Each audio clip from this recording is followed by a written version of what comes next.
देखिए, आप और आप जैसी करोड़ों महिलाएं जो हमारे देश की नारी शक्ति है, उसके लिए एक बड़ा ऐतिहासिक अवसर है कि भारत की संसद ने इतने बड़े ऐतिहासिक लेजिस्लेशन को पारित करके महिलाओं का जो अधिकार है उसको सुनिश्चित करने का काम नरेंद्र मोदी जी की सरकार के तहत किया है। 9 साल क्यों लग गए, यही एक बड़ा सवाल है। हर बार जहां पर भी बात हो रही है तो यहाँ कहीं ना कहीं ये लोगों को खटक रही है कि 9 साल के बाद क्यों लाया गया। देखिए, अगर आप देखेंगे नरेंद्र मोदी जी की जो सरकार रही है उसने आज पहली बार कोई कदम महिलाओं के लिए नहीं उठाया है।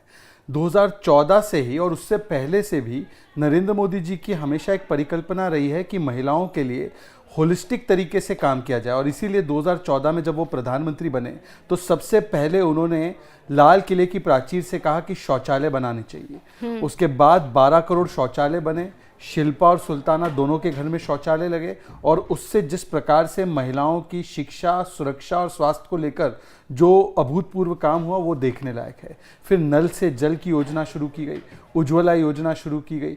तो हर योजना जो प्रधानमंत्री मोदी जी की रही है उसमें महिला केंद्र में रही है। बेटी बचाओ का केवल नारा नहीं, उसमें जिस प्रकार से काम किया गया, तो आज पहली बार महिलाओं का जो सेक्स रेशियो है मर्दों के अनुपात में देखेंगे तो 1020 है, एज अपोज टू जो पहले केवल 945 हुआ करता था।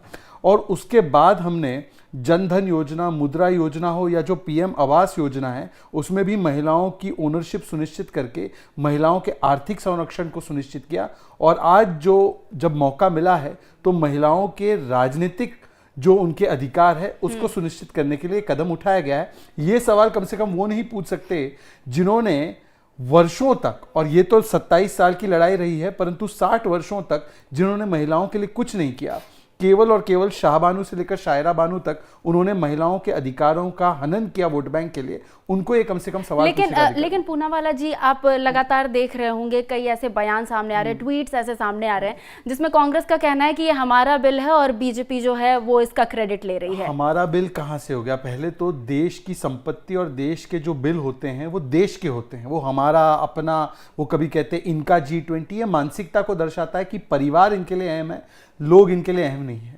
ये परिवार को पीपल के ऊपर रखते हैं, इसलिए इंडिया इज इंदिरा भी कह देते हैं। अब मैं उनसे सवाल पूछना चाहता हूं, उनका जो बिल वो जो बात कर रहे हैं 2010 में राज्यसभा में उन्होंने लाया जी। बिना हमारे समर्थन के वो कभी पारित भी नहीं होता, वो पारित हुआ। उसके बाद वो बिल लोकसभा में गया, परंतु लोकसभा में 4 वर्षों तक इनकी संख्या थी, नंबर्स थे इनके पास, नियत नहीं थी, इसलिए लोकसभा में कभी लिस्ट करके इसको पारित नहीं कराया, क्योंकि समाजवादी पार्टी आरजेडी ने अपोज किया था, उन्होंने बिल की कॉपियां फाड़ी थी। और वो बिल लोकसभा में पहुंच चुका था, क्योंकि उन्होंने उसको 4 वर्षों में पारित नहीं किया तो वो बिल वहां पर समाप्त हो गया, निरस्त हो गया।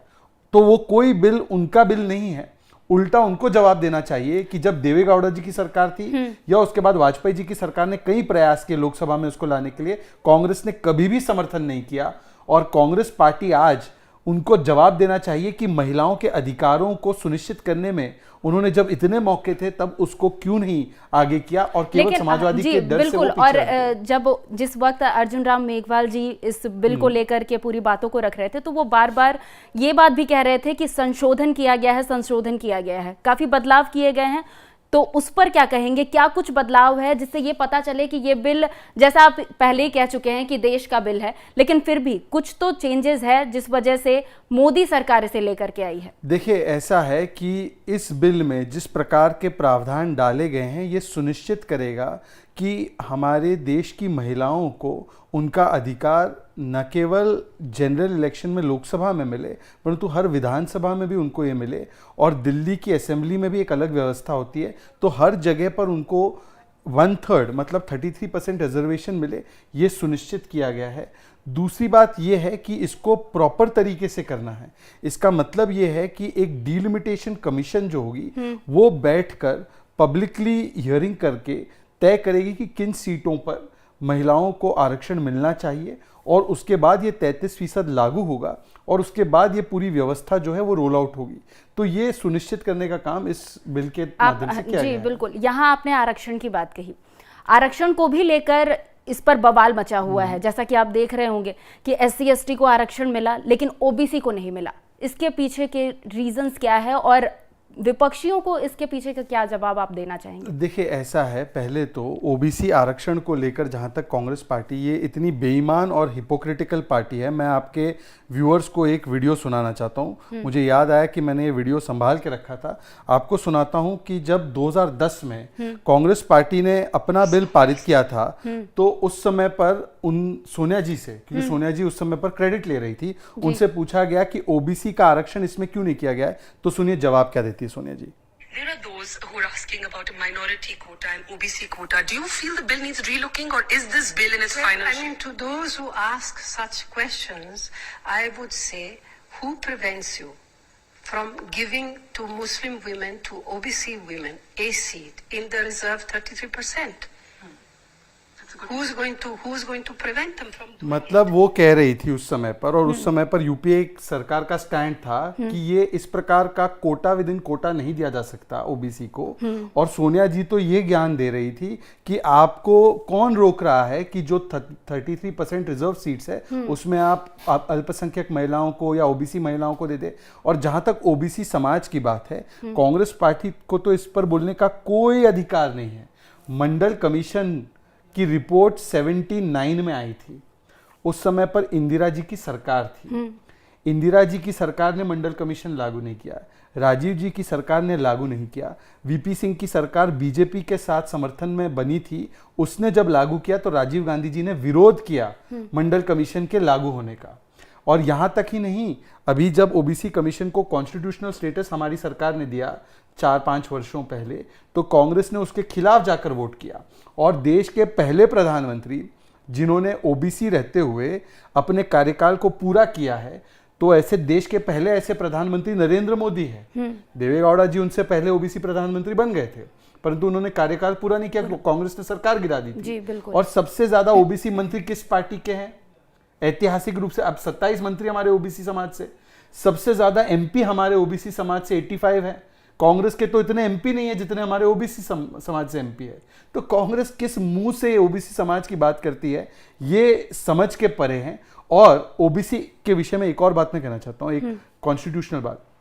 क्या ओबीसी के लोगों को अभी एजुकेशन में तो उनको रिजर्वेशन है, सीटों में कॉलेज की वगैरह में रिजर्वेशन है, क्या ओबीसी समाज को पॉलिटिकल रिजर्वेशन है क्या, जैसे एससी एसटी की सीट रिजर्व होती है? नहीं है, नहीं है, ऐसा नहीं है। तो फिर तो मुझे बताइए ना कि किस प्रकार से ये लोग झूठ और भ्रम फैलाते हैं। आप अपनी पार्टी से सुनिश्चित कीजिए कि ओबीसी महिलाओं को और मुस्लिम महिलाओं को और जो भी है महिलाओं को दे रिजर्वेशन। कौन मना कर रहा है?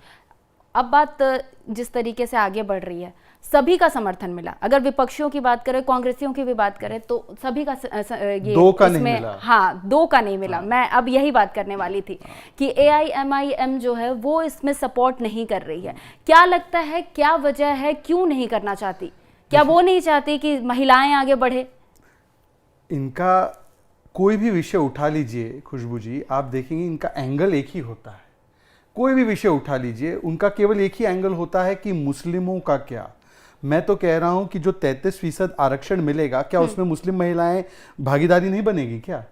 और उनको इतनी ही अगर मुस्लिम महिलाओं की चिंता है, वो कहते हैं कि हिजाब पहनने वाली महिला इस देश की प्रधानमंत्री बने, ये हमारी सोच है, तो पहले उनको अपना पार्टी का राष्ट्रीय अध्यक्ष बना लो। ओवैसी जी से मैं कह रहा हूं कि आप महिलाओं की और मुस्लिम महिलाओं की इतने शुभचिंतक है, आपके 2 सांसद है, दोनों में से एक भी महिला नहीं है, 2 सांसद है, एक भी ओबीसी नहीं है। हाँ। दोनों सांसद मुसलमान ही हैं। चलिए खैर छोड़ दीजिए, आप केवल कम से कम अपनी पार्टी का राष्ट्रीय अध्यक्ष एक मुस्लिम हिजाबी पसमानदा मुसलमान महिला को बना दीजिए। कौन रोक रहा है आपको? आप ही का परिवार 50 वर्षों से राष्ट्रीय अध्यक्ष बना हुआ है।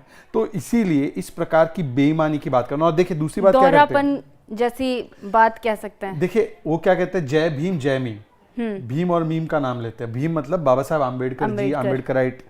आम्बेडकर जी की परिकल्पना है क्या कि धार्मिक आधार पर आरक्षण मिले? बिल्कुल नहीं। इस संविधान में धार्मिक आधार पर आरक्षण देना मतलब कि आरक्षण को निरस्त करने का सबसे आसान तरीका देना।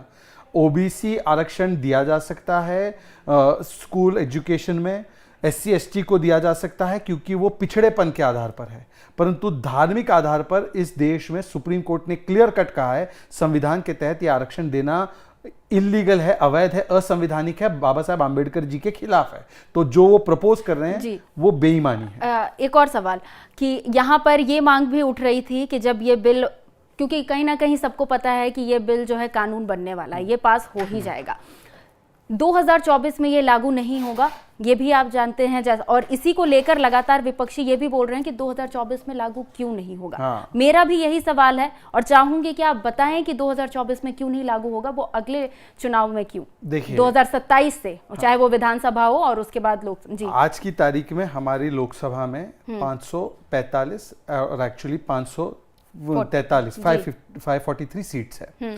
इसके 33% को रिजर्व करना है। कौन सी सीट रिजर्व होनी चाहिए, क्या सरकार ये तय करे?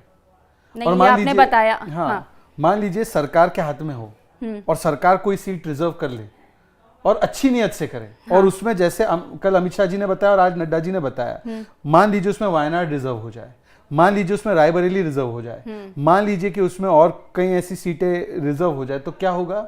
हड़कंप मच जाएगा। इसीलिए ये कार्य जो है संविधान के आधार पर डीलिमिटेशन कमीशन ही कर सकता है, क्योंकि डीलिमिटेशन कमीशन में election commission, supreme court, judiciary के ऐसे लोग बैठे होते जो सारे तथ्यों को देखकर, आंकड़ों को देखकर और पब्लिक हियरिंग करने के बाद इस फैसले पर आएंगे, और वो कॉसाई जुडिशियल होता है, मतलब एक जुडिशियल बॉडी का फैसला होता है।